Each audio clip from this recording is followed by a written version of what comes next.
சொத்து வழக்கில் ஜாமீன் வழங்கி உச்சநீதிமன்றம் உத்தரவிட்டுள்ளதால் ஜெயலலிதாவின் 21 நாள் சிறைவாசம் முடிவுக்கு வந்துள்ளது. பெங்களூரு பரப்பன அக்ரஹார சிறையில் இருந்து ஜெயலலிதா இன்று நண்பகலில் விடுதலையாகிறார். இதுகுறித்து பெங்களூருவில் இருந்து கூடுதல் தகவல்களோடு நம்மோடு இணைகிறார் செய்தியாளர் ராஜா. அவரிடம் கேட்கலாம். ராஜா, சொல்லுங்க, ஜெயலலிதா விடுதலை தொடர்பான நடைமுறைகள் முடிவடைஞ்சிடுச்சா?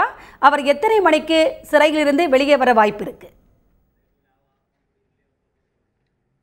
சௌதாமணி, அஇஅதிமுக பொதுச் செயலாளர் செல்வி ஜெயலலிதாவிற்கு நேற்று உச்சநீதிமன்றம் ஜாமீன் வழங்கியதை தொடர்ந்து அவர் இன்று சிறையிலிருந்து வெளியாகிறார். நேற்று அவருடைய வழக்கறிஞர்கள் அந்த நீதிமன்றத்திற்கான ஆணையை, உச்சநீதிமன்ற ஆணையை பெற்றுக்கொண்டு நேற்று இரவுதான் இங்கு பெங்களூர் வந்து சேர்ந்துள்ளனர்.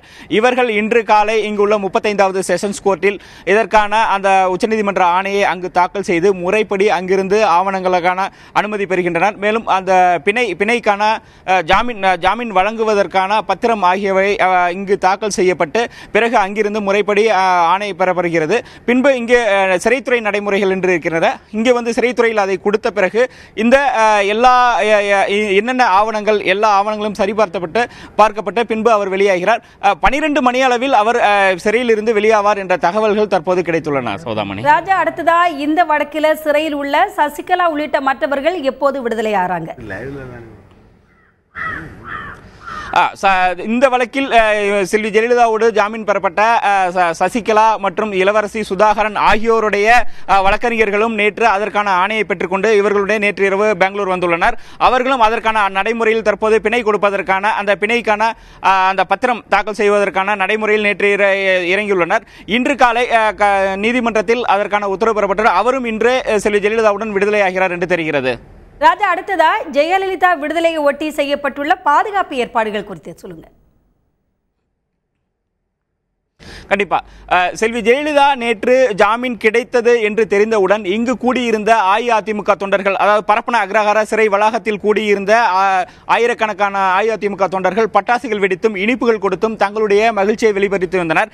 நேற்று காலை முதலே ஆயிரக்கணக்கான தொண்டர்கள் அந்த பகுதிக்கு பரப்பன அக்ரஹார சிறை வளாகத்திற்கு வர தொடங்கிவிட்டனர். பின்பு இவருக்கு ஜாமீன் கிடைத்தது என்ற செய்தி கிடைத்ததும் இந்த அண்டை மாவட்டங்களான தருமபுரி, கிருஷ்ணகிரி, சேலம் உள்ளிட்ட மாவட்டங்களிலிருந்து ஏராளமான தொண்டர்கள் இந்த பகுதிக்கு வருகை தந்து தங்களுடைய கொண்டாட்டங்களை வெளிப்படுத்தும் விதமாக இங்கு ஈடுபட்டனர். ஆனால் இன்று பார்க்கும் பொழுது இங்கு மற்ற மாவட்ட கடந்த 21 நாட்களாக செல்வி ஜெயலலிதா சிறையில் உள்ளார். அதனால் அவரை எப்படியும் பார்க்க வேண்டும் என்ற காரணத்தினால் ஏராளமான தொண்டர்கள் தற்போதே இங்கு எல்லா மாவட்டங்களில் இருந்தும் பெங்களூருக்கு படையெடுக்க தொடங்கியுள்ளனர். இதையொட்டி பெங்களூர் நகர காவல்துறை முழு பாதுகாப்பு உஷார் நிலைப்படுத்தப்பட்டுள்ளது. ஏனென்றால் நேற்றைய பரப்பன அக்ரஹார சிறைச்சாலை வளாகத்தில் இருந்து 144 தடை உத்தரவு போடப்பட்டுள்ளது. இந்த தடை உத்தரவு என்பது 3வது முறையாக போடப்படுகிறது. கடந்த 27ஆம் தேதி இந்த தீர்ப்பு வழங்கப்பட்ட அன்று 1 கிலோமீட்டருக்கு போடப்பட்ட தடை உத்தரவு பின்பு 5 கிலோமீட்டருக்கு விரிவுபடுத்தப்பட்டது. அப்புறம் கடந்த 7ஆம் தேதி இவருடைய ஜாமீன் மனு விசாரணைக்கு வரும்போது அதிக அளவில் அஇஅதிமுக தொண்டர்கள் வருகை இங்கு அதிகமாக இருந்தது. அன்றும் 144 தடை உத்தரவு போடப்பட்டுள்ளது. அதைத் தொடர்ந்து நேற்றும் அது அமலில் உள்ளது. அதனால் தற்போது பார்க்க போனால் பெங்களூர் நகர துணை ஆணையர்கள் 5 துணை ஆணையர்கள், 15 உதவி ஆணையர்கள், 15 சப் இன்ஸ்பெக்டர் மற்றும் 17 நகர காவல் படையினர் மற்றும் அதிரடி படையினர், கர்நாடக அதிரடி படையினர் சேர்த்து மொத்தம் 2500 காவல்துறையினர் இந்த பரப்பன அக்ரஹார பகுதியை சுற்றி காவல் பணியில் ஈடுபட்டுள்ளனர். அதேபோல் தமிழக கர்நாடக எல்லையான ஓசூரிலும் அதிக அளவிலான பாதுகாப்பு போடப்பட்டு வாகனங்கள் சோதனை செய்யப்பட்டே உள்ள அனுமதிக்கப்படுகின்றன. இருந்தபோதும் இங்கு பரப்பன அக்ரஹார சிறைச்சாலை வளாகத்தில் அஇஅதிமுக தொண்டர்கள் அதிக அளவில் குவிந்து தற்போது வர தொடங்கியுள்ளனர்.